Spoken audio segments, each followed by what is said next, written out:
Welcome to the High at 9 News Hour, where you will hear from cannabis industry experts and professionals from around the country talk about important topics while shining light on global issues and discussing cannabis as it relates to politics, regulation and reform, data and technology, science, research and medicine, family and parenting, art, celebrities and entertainment, fitness, sports, mental health and wellness, and plant-based medicines and entheogenics. Together, we are building a stronger community, fighting the stigma and creating change. With your hosts, Jason Beck and Rico Lamitte, joined by special industry expert correspondents from around the country, and daily antics brought to you by Cannabis. Coming to you live every Monday through Friday at 9 a.m. Pacific Time and high noon on the East Coast. And thank you all for getting high at 9 with us.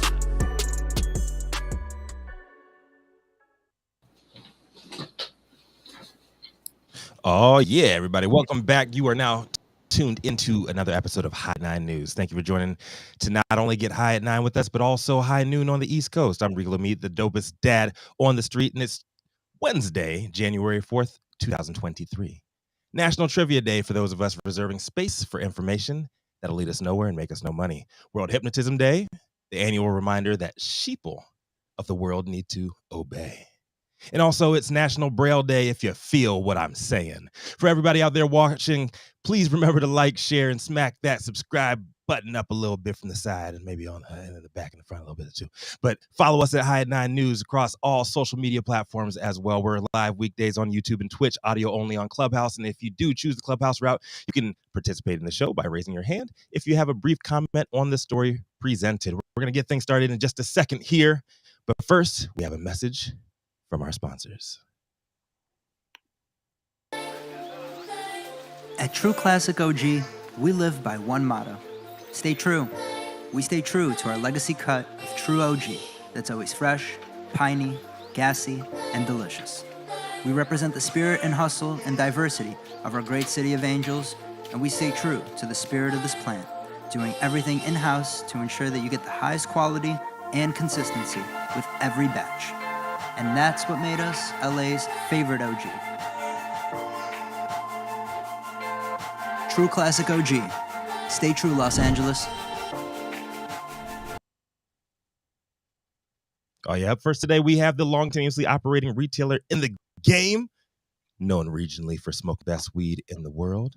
But when he's down in Florida hanging out with failed presidential candidate Donald Trump, they call him Gucci Blanco. They call him Gucci Blanco in Detroit. Is white Gucci. Out here on the West Coast, we call him a number of things, but one thing you don't call him. I don't know, what would they not call you, Jason? Yeah, I've been called a lot of things over the years, so we don't call him bet payer. What's that, Gretchen? Don't call him broke. I said they don't call him bet payer. Oh, cut it out. Cut it out. Yeah. You're He's a man of his word. He is a man of his word. Mail. Except if you're going to have to eat some crow when you get the money in the mail. Come to stage I first. can't wait. It is Gretchen's right-wing nemesis, Mr. Jason Beck. What do you have for us today, Jason? Oh, yes. Good morning, everybody. Hope everyone's having a great hump day. We're almost to Friday. It's almost there. I can see it just a few days away. But today, there's some big news coming out of the state of Kentucky because a state lawmaker proposes a constitutional amendment legalizing marijuana. That's right. As lawmakers return to the Capitol for the first day of the 2023 legislative session, one representative has honed in on a hot-button issue. That's right, legalizing marijuana. At a news conference Monday, Representative Nima Kulakarni, Democrat from Louisville, announced she is the primary sponsor of a bill that would create a pathway toward allowing people over the age of 21 to possess and use 1 ounce of marijuana. Kulakarni would like to see a constitutional amendment added to the ballot in 2024, which the representative says gives Kentuckians a chance to have their feelings on the matter heard by the legislature. In a quote, she says, "It's a way for lawmakers to hear directly and clearly from their voters. It's a way for voters to exercise their enormous power by voting on this ballot initiative, and it allows lawmakers to move past their personal opinions on cannabis use and simply let Kentuckians decide," Culinari said. The amendment would change the state's constitution to allow people over 21 to possess and sell up to 1 ounce of cannabis for personal use and possess up to 5 marijuana plants. That should be cultivate, but whatever. Culinari also filed a bill that would expunge criminal records for possession, cultivation, and trafficking of personal use quantities of marijuana.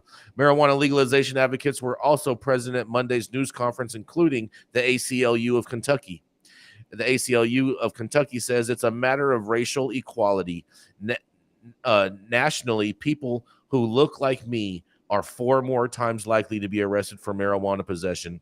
And in Kentucky, that disparity gets a whole lot worse, they said. Nearly 10 times more likely. Cognu Nigarawa, political strategist for the ACLU of Kentucky, said. Republican Senate President Robert Stivers, Republican from Manchester, said on the first day of the session he's not opposed to legalizing medical marijuana, but believes it needs to happen after more research is done. He says, "I think it needs to be done in an appropriate way, and we have appropriated monies to the University of Kentucky so they can give us indicator ideas, methodology for the use of marijuana and for medical or therapeutic values," Stiver said. Future actions by both chambers in these issues could be introduced later in this year's session, and Governor Andy Beshear's executive order concerning medical marijuana went into effect on January 1st. It curtains cases. It allows people to purchase cannabis out of state and possess it in Kentucky, even though there's some people that are not with that. And so that debate is going to continue. But I'm going to digress and see what my colleagues have to say. And this is Jason Beck reporting from the High at 9 News Hour. What do y'all have to say about this? We need more research, Jason, right? I mean, I thought the research has been going on since the 60s and 70s. And since we don't have any public health crisis going on in regards to, I love how politicians just all of a sudden seem to think that once they legalize something or create a regulatory framework for it, all of a sudden everyone's using it. Like people weren't using it before. Like it all of a sudden just appeared and poof, out of thin air. But once you search, you got to research, and then you got to research it again, right? Oh, I see what you did there, Rico. That was cute. That was a Gretchen Sai moment right there. And what about the children too? You can't take this when you're pregnant. It might cause teratogenic effects. It's horseshit, and it's a way to slow rock all of this stuff, and it's been going on, since for over 100 years. It kills me that our doctors prescribe medications to pregnant moms that are known to cause birth defects. But yet weed, we go to jail for, we get our kids taken away, or at the very least, CPS investigation. Right. Weird. Exactly. Weird. I mean, Gavin Newsom's protecting us now, right? Stop it. Stop it. I mean, I do find it interesting that this came out right after, like very first day. Hopefully this is going to be a priority for the Kentucky legislature going forward, because I do not think that the governor's executive order is going to pass legal muster, and it's probably going to get challenged and overruled. Well, what I find interesting, I want to know what the certain cases are. It says in certain cases it allows people to purchase cannabis out of state and possess it in Kentucky. So what are they going to do when they come to the order? Like they're like certain, So in the executive order, it covers 21 conditions that they say that you can basically self-identify as a patient. Okay. And then you can basically travel to a neighboring state, purchase the product, right? And then keep your receipt. And when you come back into Kentucky, the state troopers are supposed to not arrest you. But I don't understand how that's going to happen when it's going to have an out-of-state label on the package, and it's clearly going to show interstate commerce that you have traveled with a controlled Schedule I substance over a federal line. I just don't see how this is legally going to pan out for people. Yeah. I think, Interesting. Jason, I think you're expecting state troopers to enforce a federal law, which is not going They to will. happen. 100% they will. Okay, in the words of Jason Beck, stop. You're ridiculous. No, I'm not. I'm not. This has happened crazy. for numbers of years here in California, where we've had medical cannabis and we've had law enforcement that swears that they are sworn Jason to hold Beck. the oath to the state Jason and Beck. the federal government of all the Jason Beck. laws. How many directives have come from the governor to law enforcement? Here's a little card. Put it in your pocket. This is how you deal with medical marijuana patients who are purchasing their cannabis across state lines. How many times has California governors given that type of directive? How many? Exactly. Give it a chance. It doesn't matter how many.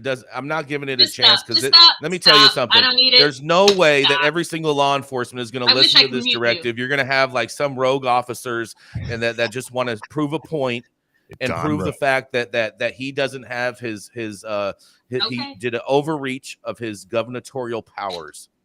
You know, gubernatorial powers. We'll see. Yeah, there we go. Gubernatorial. Thank you. I think there's probably one officer out there, Jason, that's going to do that. There's at least one, right? Prove your point. There's at least one. I guarantee you there's at least one that's gonna sit right at the border of Kentucky and a neighboring state and just wait for Kentuckians to drive in. They're gonna look like they're hippies driving into Kentucky with weed from out of state with labels on it, and they're gonna get arrested and popped. Now. Yep. 100%. Official We're gonna cover the story. We're gonna cover the bust. Like a hippie. I love it. Yep. We're gonna cover the bust. Yep, because I'm willing to put money that this is gonna happen. It's inevitable. All right. We're all screwed. Well, but they've started a completely different shit show that they're gonna take steps to not enforce this, which means the black market's gonna get bold and step up. And then they're going to be in the pissing match we have in California where the black market kicks their ass every day and they fight the legislature for how do we do this? Well, you just make it legal, but you can't convince, we need more research. And what about the children? They're in that vortex we're in here in California still. I'm sorry, Dale, but we call it the freedom market now. I call it the circling the drain. That's what I call it. Oh, you guys, yes. I'm just telling you guys, it's going to be bad for somebody, and they're probably not going to have the money to pay their legal bills, and they're going to get screwed because the governor told them they could do something that he doesn't have the power to tell them they can do. It have to be a law enforcement officer who really loves paperwork. There's tons of those. There's tons of those. To get that charge to stick. I'm willing to put money that there's plenty of officers that enjoy paperwork over the fact that cannabis is legal. That they have no problem doing that paperwork because they have an ideological hatred towards cannabis. And I will be talking about a bunch of them in my story, Jason. Yeah, well, thank you so much for that, Rico. Coming up next, we have the dope dad himself. That's right, it is Rico Lamitte. When he's not babysitting, changing diapers, and chewing on crayons, you can find him at TEDx conventions, sniffing Sharpies with everyone that asks him to sign on the dotted line after his TEDx speech. That's right. It is the dope dad himself, Rico Lamitte. I ain't gonna lie, Jason. Nothing smells as good as a Sharpie. What about goldfish, Rico? You forgot goldfish. What about the smell of goldfish? Goldfish crackers. The crackers, bro. Oh, yeah. Snacks. I prefer huffing. All right, so my headline today is from Marijuana Moment by Kyle Yeager. White House highlights police concerns about marijuana legalization in new report to Congress. Have you ever wondered what regional cops, mainly operating from prohibitionist states or prohibitionist regions of legal states, think about legalization movement? Nah, me neither.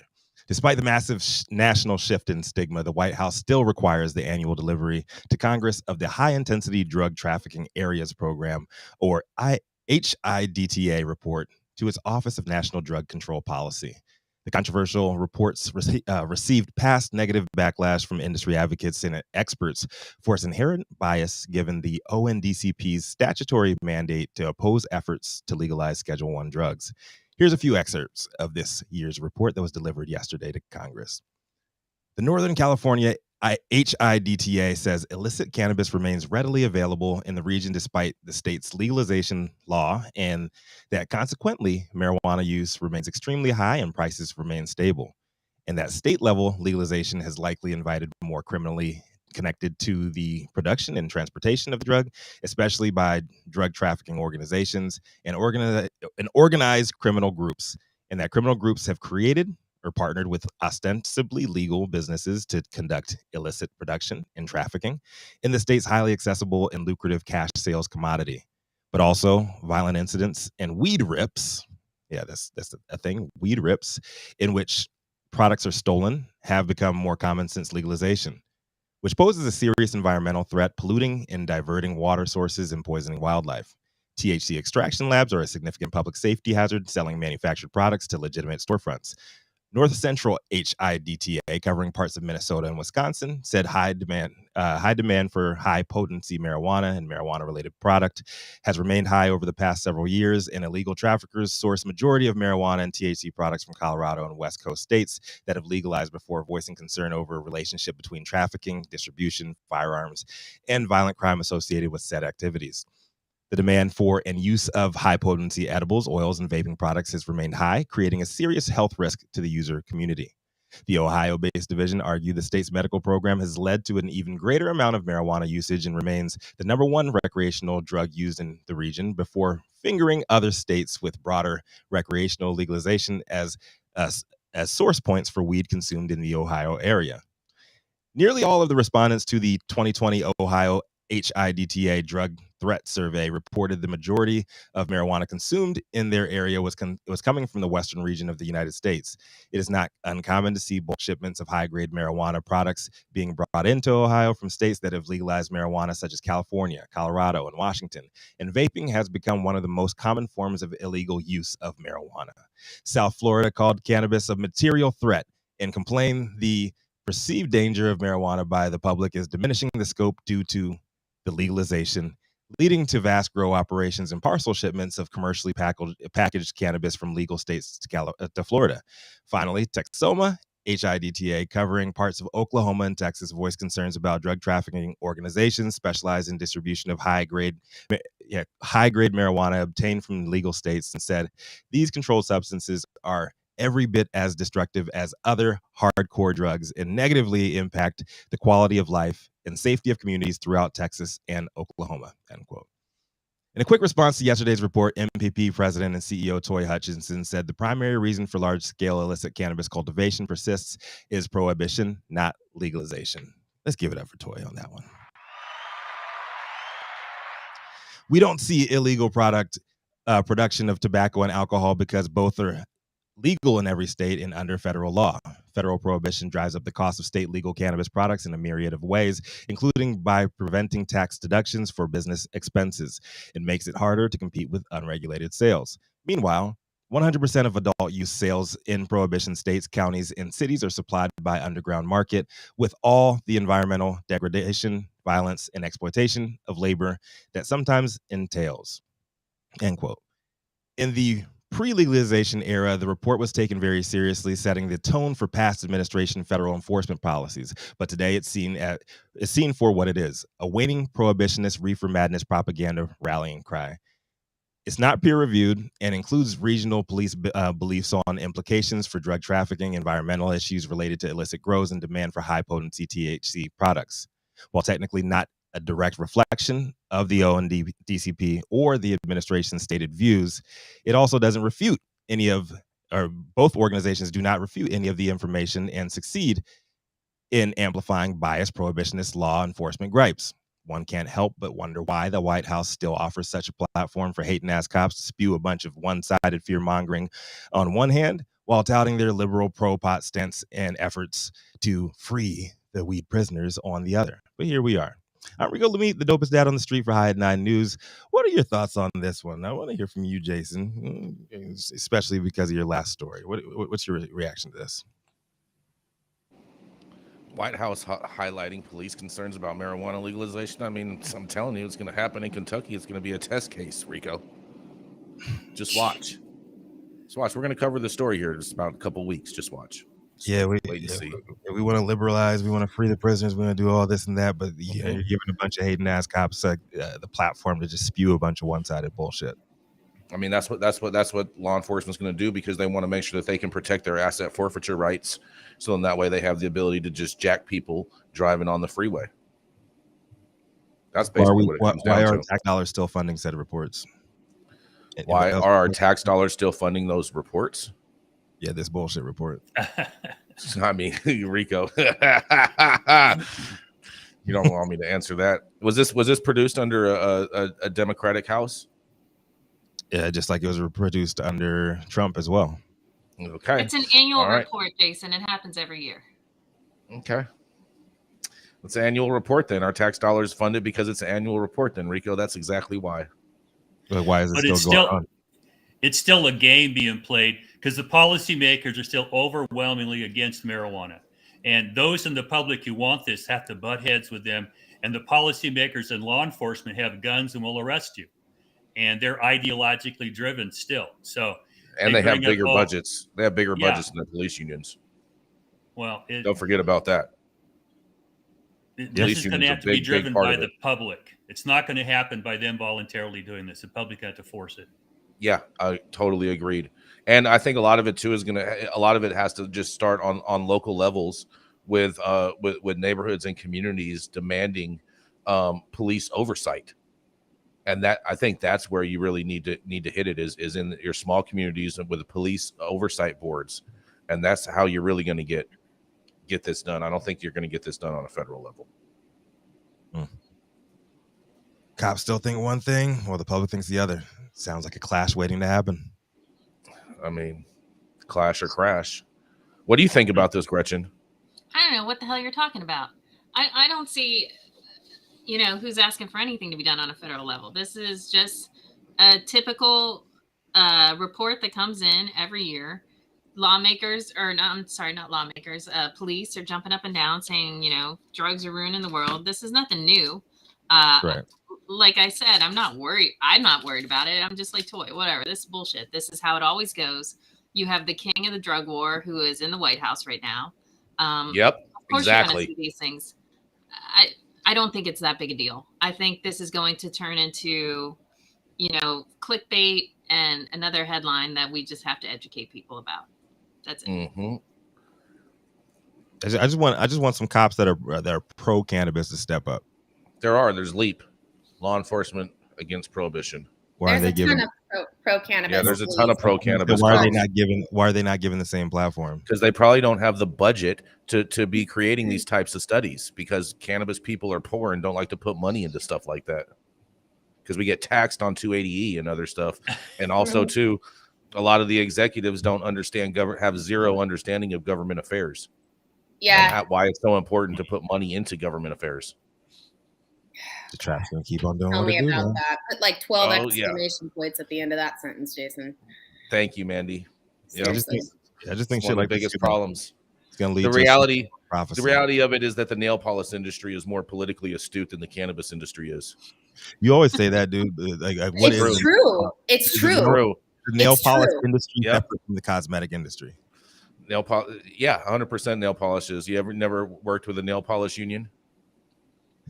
That you have? They'll give you all your colors. I'm done. Next. You buy them at the nail polish trap shop, right? Yeah, next. Exactly. Let's roll on, Rico.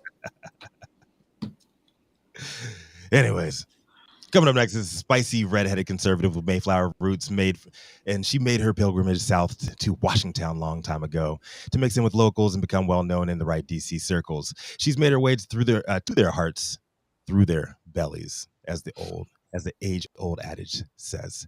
But she's never afraid to mix it up with pot loving libs across the aisle. And you better watch out, because she will smack you up with the $100 bills that you have just delivered to her, Jason Beck. Watch out. Coming to the stage next, it is our very own Washington insider and the founder of Panoptic Strategies, Gretchen Gailey. Good afternoon. My headline is coming from MJ Biz Daily, and this is from Bart Shanneman. He has put together the 10 marijuana industry trends to watch for in 2023. And I would like at the end for folks to say if they agree with any of these or not. Number one, major consolidation in key markets. After the boom times during the COVID-19 pandemic lockdowns, the cannabis industry doesn't appear as recession-proof as it once did. Companies in mature recreational markets such as Colorado and Washington State are struggling with falling prices. Other markets such as Michigan and Massachusetts, which are on the younger side for adult use sales, have already reached a saturation point. In response, ancillary and plant-touching companies alike are cutting employees. Despite the cost-cutting measures, many companies will still fail this year. Licenses will be absorbed by bigger corporate-style businesses, and only the most cost-efficient players will survive. Number two, mergers and acquisitions will grind to a halt. In 2022, M&A activity slowed dramatically, and with ongoing reports that access to capital has all but dried up across the U.S., the trend is sure to persist. Number three, Delta-8 THC remains a burr in the industry saddle. Almost every state legal marijuana market made some type of rule to govern Delta-8 THC in the past year. States with limited or no legal marijuana markets, and even those with robust laws, saw Delta-8 products proliferate nearly unregulated, providing a major source of competition for the licensed industry. Without any changes to the 2018 Farm Bill, and that's unlikely, the Delta-8 market is likely to continue as it is a major headache for the cannabis industry. Number four, TH potency obsession and lab shopping drop more attention. The issue of the industry's obsession with THC potency will finally come to a head. A long-running problem with potency issues really bubbled up in 2022, with testing laboratories being sued for misrepresenting THC numbers, as well as state regulators from Florida to Nevada, moving to fine and to suspend labs for violations. Number five, calls for moratoriums grow louder. As growers in mature markets experience price compression and oversaturation, while more cultivation capacity comes online, some are calling for help from state governments. Companies in states such as Colorado and Michigan are asking state regulators to step in and put a moratorium on new licensing. Number six, product segmentation and consumer sophistication at the retail store. Flower sales will continue to grow in virtually every market, but flower is losing market share to other products such as vapes, concentrates, and edibles as consumers become more sophisticated. Number seven, New York will struggle to contain the illicit market after a relaunch of recreational cannabis. Number eight, Canada business woes might be cut short. In recent years, large Canadian companies have been selling cannabis at a loss, losing billions of dollars and undercutting competitors in the process, with the help of Wall Street financing. That trend may come to an end if Wall Street's easy money runs dry, forcing large companies to sink or swim on their own. Number nine, unionization efforts will see sustained success. Unionization of the cannabis industry will continue. Organizers such as the United Food and Commercial Workers and the Teamsters view the cannabis industry as ripe for their efforts, considering it's one of the largest industries in the U.S. with abundant growth. And number 10, legalization efforts will redouble after mixed success of 2022. I agree with a number of these that Bart has put forward to us. It's interesting to see. I think one that will definitely take off a bit, especially after the death of the True Leaf worker, is unionization efforts. But I'd be interested to see what you all think, if you agree with these as well. This is Gretchen Pride, 9 News.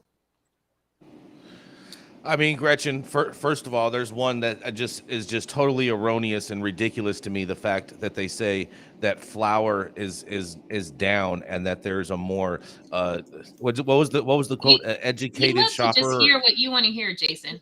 It says flour sales will continue to grow, but other products such as vapes, concentrates, and edibles will become more sophisticated. They're not saying that people are not going to use flour. They're just saying that other products on the market are going to become, I guess, more interesting. I mean, talks a bit about live resin and some other things as well, distillate, yada yada yada. I'm calling BS on that. I'm calling BS on that one. This new vape technology comes out like every week, it seems. Yeah. As the industry gets more sophisticated, my ass hated. I don't think we're going to see any less mergers, though. Seriously, no, we're going to see a lot more mergers. Serious need for it here in California to survive. There's just you're not going to survive if you're going to try and I don't even care. I'd say that even to MSOs, everybody needs to be aligning very carefully with the right partners. And then, as far as flower price, it's going back in California already. I mean, literally yesterday I was sourcing literally just 50 pounds. And I had a rough time in NorCal sourcing 50 pounds of indoor that was really like on point. So I could have helped you with that, Manndie. Just let me know next time. No, it's good news, right? Flower price going back up. I mean, it sucks because it's likely due to a lot of people not renewing their licenses. But at the end of the day, right, the people who are still around are finally able to make a little bit more. And I will say too, I'm not surprised in the protectionist moves of the Coloradans with them lobbying to have licenses not come online and them not to create any more new licenses. Not surprised about that at all. Colorado, they're all been protectionist from the beginning. I don't know. Keep on pushing. Keep on pushing. Yeah. Protectionist marketplaces don't work. They just don't.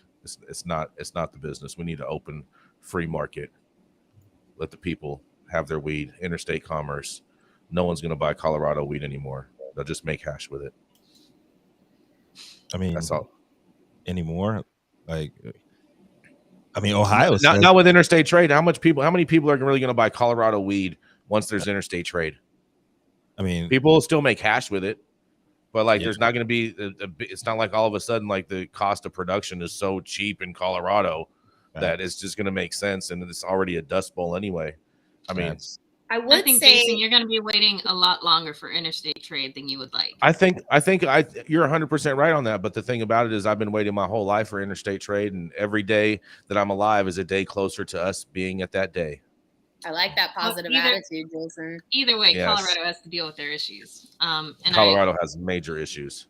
I would think California would want to try and help out their cultivators as well by looking at moratoriums. You're putting out in there was a section in your article, Gretchen, that spoke about product innovation. Yeah. I mean, definitely, we're always going to be seeing that, right? There's not going to be any less quality products in the market. I mean, there's a lot of crap, right? I actually read an article, not an article. It was someone's post on LinkedIn the other day where they were like, distillate is going nowhere. And I'm like, okay, we'll see. In manufactured goods, people are tired of waiting an hour for them to kick in. I mean, let's really get serious about it. Do you want to drink your cocktail and have it take effect 2 hours later? Probably not.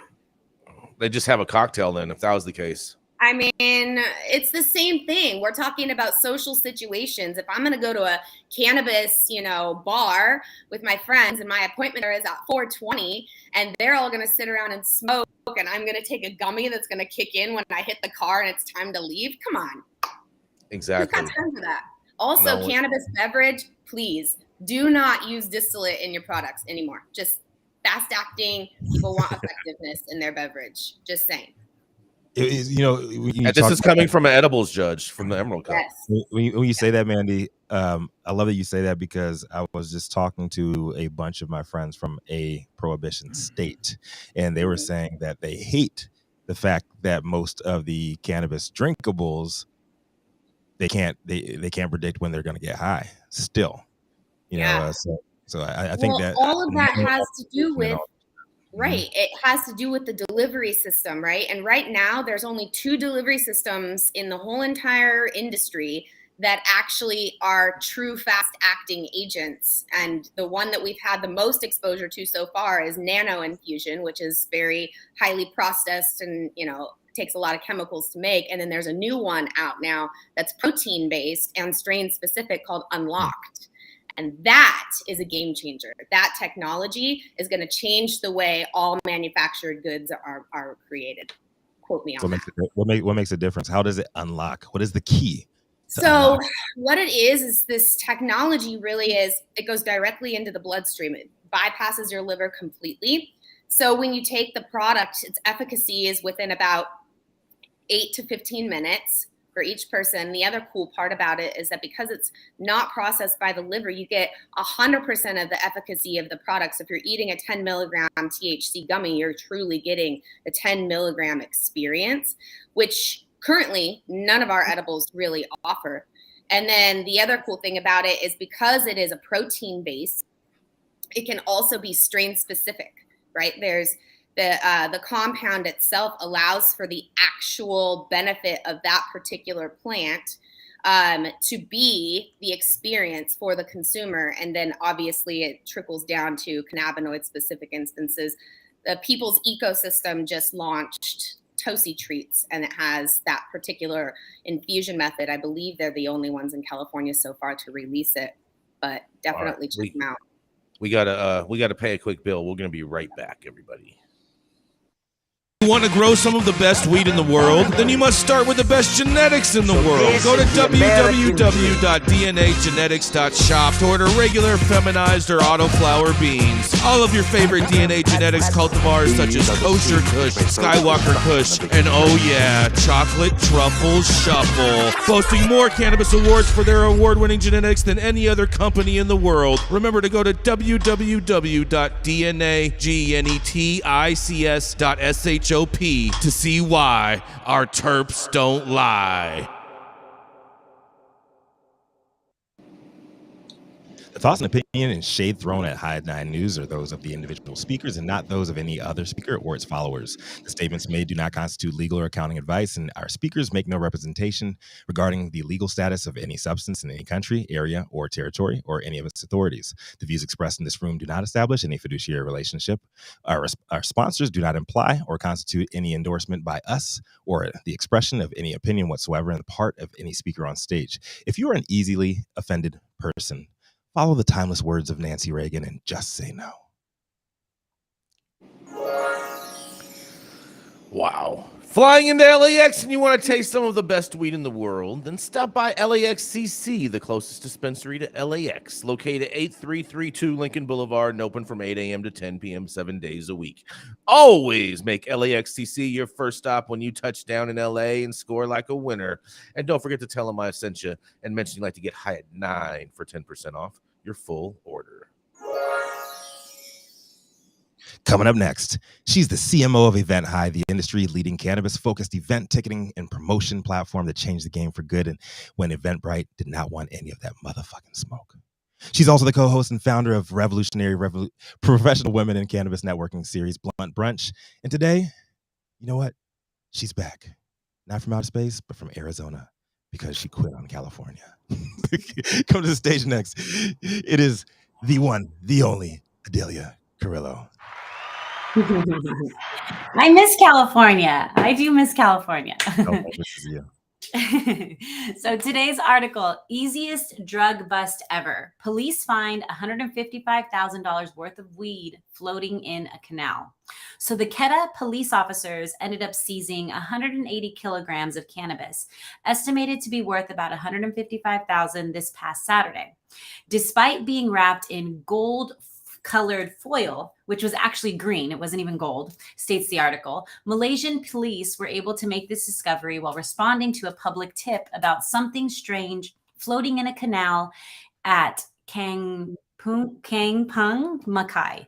The floating cargo, namely 158 compressed lumps of cannabis, were wrapped in plastic and gold foil, was brought on shore at about 9:35 a.m. on December 31st. So how did this package make its way to the canal? It appeared there was a sack containing the cannabis that got torn and opened up, allowing the cargo to float up to the surface of the water, a police spokesperson told reporters on January 2nd. It is believed the drugs were destined for a market outside of Quetta and may have been placed in the canal for storage before distribution. There have not been any arrests in connections with the finding, but the police are continuing their search. Now, this isn't the first time that people have utilized canals early. A couple examples. There are earliest this past year, about 105 kilograms of cannabis was seized off the shore of South Padre Island in Texas. Those 3 individuals were trying to cross a canal, and looks like they were caught at about 1 a.m. on January 31st when they were busted. Across the pond in the summer of 2021, a UK man was in court after smashing his Audi, into a police cruiser door before fleeing on foot. And as he did, he left a trail of cannabis leading to his abandoned vehicle in a canal. There's also one other example stated about $24 million worth of cannabis that washed up on a beach in Gibraltar in 2020. And even 200 bales were discovered off South Florida's coast way back in 1977. Now, for those in Malaysia, they are taking quite the risk, both recreational and and for those in Malaysia, those that are taking this risk, they are taking quite the risk. Both recreational and medical cannabis are illegal. Malaysian cannabis laws are among the toughest in the world. Prison sentences and fines are common if you're found in possession of cannabis, and until recently, the death sentence was in place for cannabis traffickers. According to country reports, if you are arrested in possession of 15 grams of heroin or 200 grams of cannabis, you will be presumed by law to be trafficking these drugs. During the health minister Karari Jamaldin's working visit to Thailand to learn about cannabis cultivation methods, research options, and use for medicinal purposes last August, he made it clear his country will not allow recreational use. So input received from 462 individuals, 18 years and older in Malaysia, found that the current acceptance level towards decriminalization of medical marijuana is considerably high. However, the acceptance is mainly among those who are exposed to the substance and those who perceive low risk of medical marijuana. So this is Adelia reporting with the High at 9 News Hour. What do you all think? Was this the easiest drug bust to date? Somebody got murdered because of this. This was in Malaysia. This was in Malaysia. Do we know what the market is in Malaysia? Like how much a gram of weed goes for on the trap market out there? No idea. I'm willing to bet it's a lot of money. Okay. Yeah. Because I know some people that would buy weed in Japan, and they would tell me some astronomical prices. Like they would pay like $350 for a gram of wax. And that was kind of like the going market out there. So I'm imagining that if the penalty is death, that the market is going to be somewhat similar to Japan's trap market. So what you're saying is $350,000 worth? Is that what it was? How much was it? 150? What is it? What do you think that? How much? 155,000. How much do you think that really was? How much weed was it? Did they say 155,000? Dollars. I don't know if it was dollars or it didn't. Yeah, they just put the value on that. They didn't say how much weed it actually was. They did. They seized 180 kilograms. 180 kilograms. So that's like 360 pounds of weed. Yeah. That's a lot more than $155,000. So it says typically you can find a small bag for $10 ringgit, which is around $3. This got to be some hemp. This has got to be hemp they're talking about that they found. It can't be actual really weed. See, even the dogs agree. Yeah.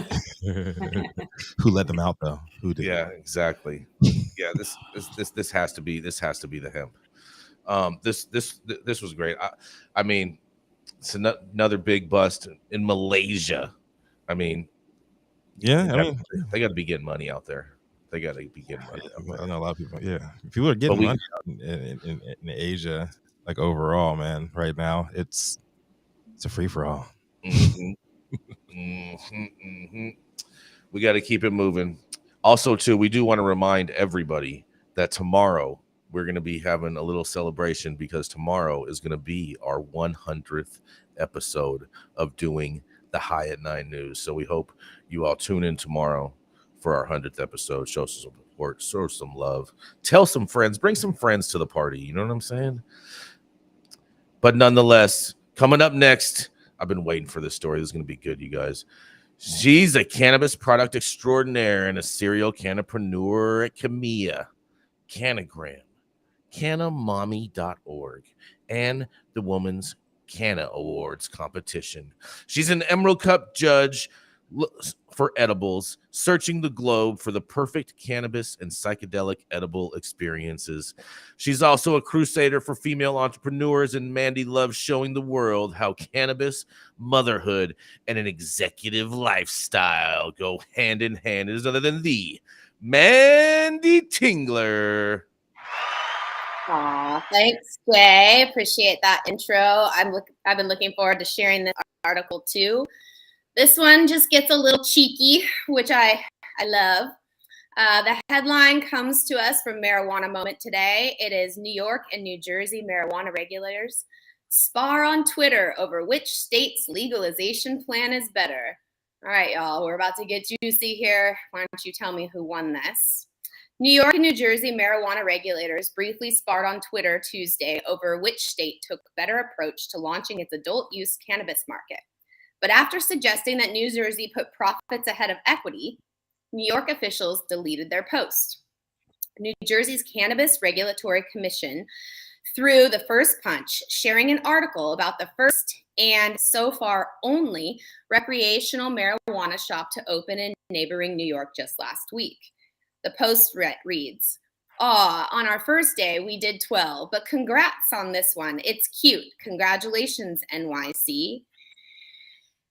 The New York Office of Cannabis Management was quick to hit back, defending its more gradual role as a deliberate strategy to ensure the state's market puts equity first, with businesses operated by people most harmed by the drug war.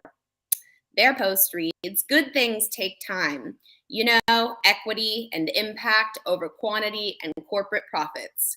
We're going to make sure New York does this rollout the right way with a market centered on social and economic equity." Marijuana Moment reached out to New York's OCM for clarification about why the tweet was deleted, but a representative did not immediately provide an explanation. While New York currently has just one adult use shop open for business, regulators have approved a total of 36 conditional adult use dispensary licenses, most owned by people who have been harmed by marijuana criminalization and others that will be run by nonprofit organizations. The shop that opened in New York last week is operated by the nonprofit organization Housing Works, which focuses on addressing AIDS and homelessness issues. Meanwhile, there are 21 recreational dispensaries operating in New Jersey, where the first adult use sales launched in April of 2022. The majority of those are owned by a cluster of large multi-state operators, a point of contention for advocates. The state recently reported that sales exceeded 100 million for the first time in the third quarter of the 2022 fiscal year, with combined medical and recreational cannabis purchases totaling this number is so big, $177,710,764. While the Twitter spat between the regulatory bodies seemed to be mostly good-humored, it does speak to one of the most central debates in the cannabis space: how to balance equity with commercial interests in the era of legalization. New York officials have said on numerous occasions that they continue to prioritize the former, and that starts with letting those who've been harmed by criminalization at the front of the line to participate in the market. Additionally, the state recently selected 10 teams of firms to build about 150 turnkey storefront facilities for social equity marijuana retailers to operate out of as the market opens up. New Jersey's officials have worked to support the industry, but some advocates have questioned certain market-forward policies, such as the ongoing ban on home cultivation for adult consumers. Governor Phil Murray, a Democrat, said in November that the state should revisit its current criminalization of homegrown marijuana for personal use, but he thinks that conversation should happen at a later point after the commercial market has matured. Meanwhile, New Jersey CRC have been receiving public input on the most effective ways to use cannabis tax revenue to invest in social equity. In Connecticut, meanwhile, the state's first adult use shops are set to open next week. Also in the region, Rhode Island's first recreational cannabis sales started at the beginning of December. All right, guys, this is Manndie at High at 9 News. Who's done it best so far? You tell me. I mean, New York hasn't even gotten off the ground. I know. New York is kind of like they started the fight and they're like losing, even though they think that they're doing so well. I gotta give a shout out to New Jersey how quickly, Leo was on the show talking a little bit about it, how quickly they got shit up and running and against all odds. And I think the main reason was because New York was fucking lacking. They got caught with their pants down, man. They still are. They still are. Even with their grandstanding the other day, I'm willing to bet that store still ain't doing no money and is never going to turn a profit because it's a nonprofit. It is interesting how they put those together, huh? It is. I do appreciate New York's attempt, though, to start on the right foot. I think it's really hard to come back and put a equity program in place once a thriving commercial market is already going. Right. So, I do like that bit of a jump start. I do like the rivalry. But I do think this is weak, and it's gonna be a short-lived shit talking session from New Jersey. So they can take their year of doing that, but New York is going to demolish them. I appreciate that regulators are making it funny. I love this. I love this. I think this is the best thing, and the fact that it happened on Twitter makes me even happier. That it's just two governmental agencies bickering at each other. Yeah. All right. We need the banter. It's the ultimate trolling right there, and so I'm really glad that we got this story covered today. But New York, you really have to do better. This is some overzealous social media intern. If you think Tremaine Wright is sitting there and texting, I did not think that Jermaine Wright. I did not think Jermaine Wright was sitting there texting this. I did not think that for 1 second. But I'm just saying, I enjoy it. I think it's great. I think they should do more of it. I think whoever says New Jersey won this battle, they should start picking a fight with another regulatory agency from another state. And Pennsylvania. Can we nominate states for them to pick on? Yeah, I'd like to see them pick on California, like pick on like the DCR or somebody. We should have a March Madness tournament of shit talking DCR.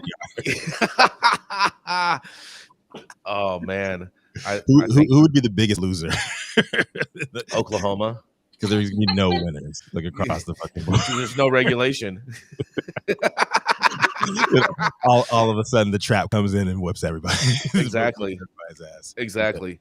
But I did like what Benson said here in the chat. He's like, New York City has a great social equity program. I see all kinds of kids on the streets with card tables and Mylars leveling up.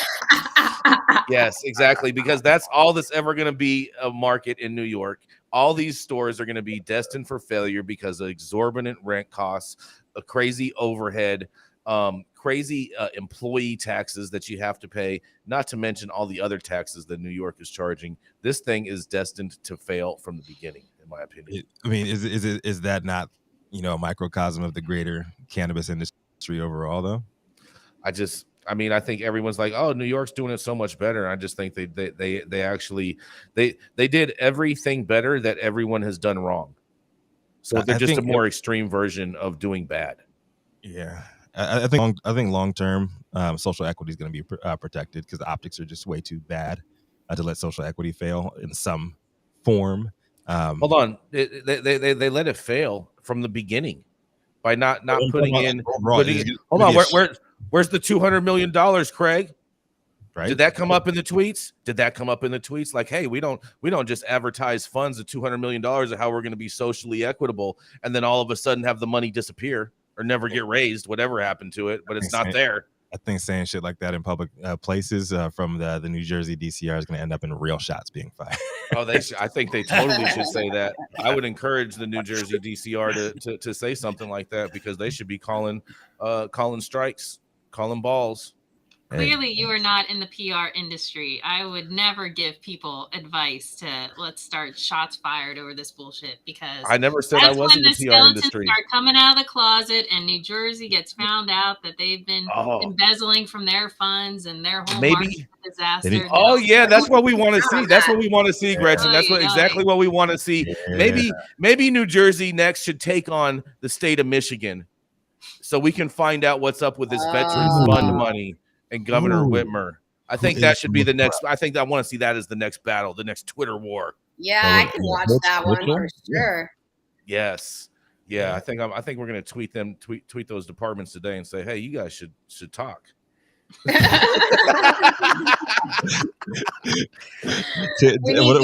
content. Go ahead and chat it up. Right. What are the chances you get any response from them, Jason? For asking? I mean, no, they're like, not this guy again. I'm just saying. I think I'm gonna do it. Why not?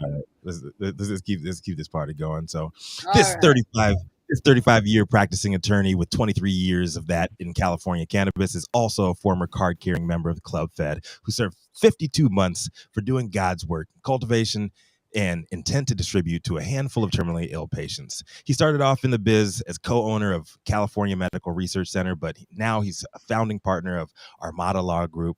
Coming to the stage and bringing us home today is none other than the one and only butt puckerer himself, Dale Schafer. Hey, good morning, everybody. My story comes out of Law 360 from yesterday. Since this is the start of a new year, it's sort of a recap of psychedelics law, what happened, what has happened, what we anticipate coming in the year 2023. The first story has to do with someone stealing trade secrets in a lawsuit.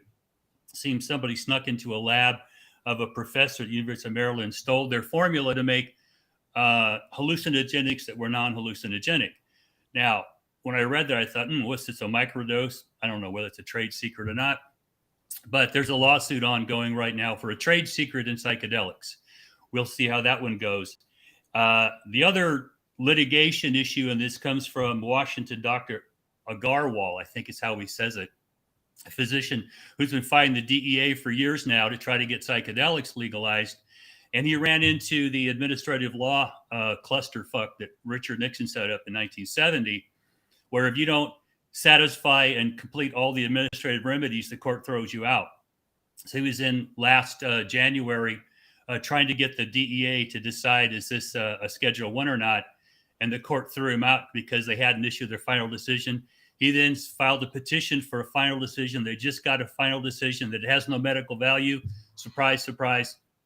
So now he's moving forward with his lawsuit to try and take it out of Schedule 1. Good luck with that. We've been playing this game with the DEA for decades. I've been part of these suits. If we could get a court to look at this outside the administrative arena, there's no way that any of these drugs stay in Schedule 1. But because they set up this administrative law circle jerk, you're just going to be chasing your tail a lot. So we'll watch that and the psychedelics range. Now, there is two other things coming. One of them, state level, let's call it legalization. I'm not sure whether decriminalization or legalization is the right term anymore. If they're not busting people for having psychedelics, I'm all in favor of it.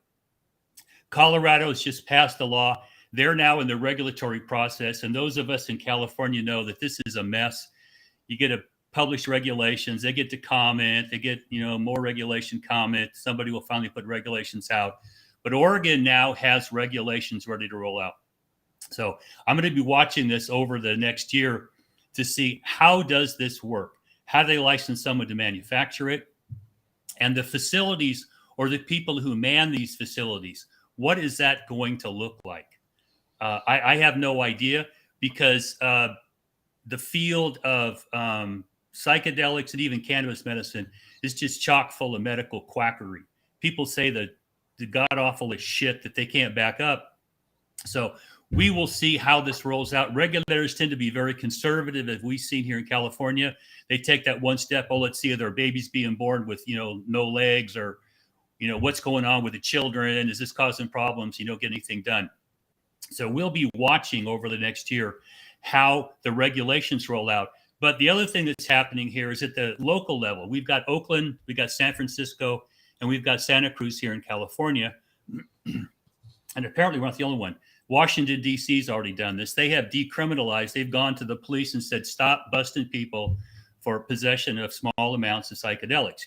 This is how cannabis sort of rolled in before 215. So if you're following trends as plants come out of Schedule 1, then we're going to see more shit shows. Like you guys just talked about in New York and New Jersey, seemed they learned nothing from California. We're going to see if anybody's learned anything from the cannabis pathway to see if we can take anything out of Schedule 1 successfully and implement it in a state or a locality, and then get to the federal government with any success. So looking forward, there we are. What do you guys have to say? I mean, they're looking. Go ahead, Rico. They're looking to capitalize off the mistakes made in the cannabis industry to move quicker. Well, if they can, because my experience is that people who will talk to you about cannabis, when you mention psychedelics, you can see the butt pucker on their face.